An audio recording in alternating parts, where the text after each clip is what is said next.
Use a pry tool to remove the original car display trim frame.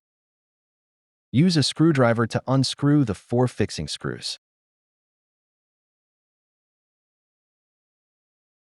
Removing the OEM radio screen and disconnect all the cables.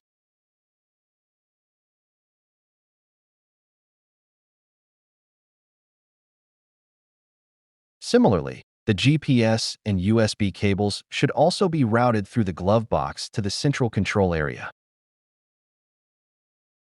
The GPS cable has adhesive backing that can be peeled off and stuck inside the glove box. The included power cable has 2 large connectors. We only need to connect one of them.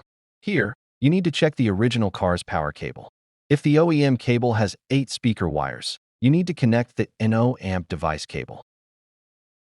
If the OEM cable has 4 speaker wires, plug it into the with amp port. Next, connect the radio cable.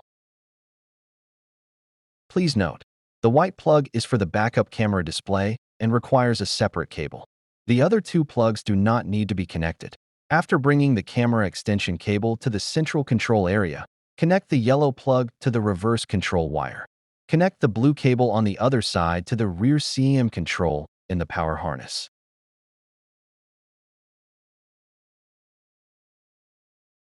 Here is a diagram showing how to connect them.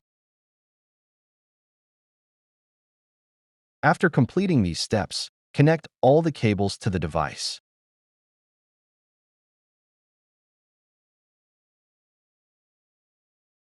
Finally, mount the radio on the mounting frame to complete the installation.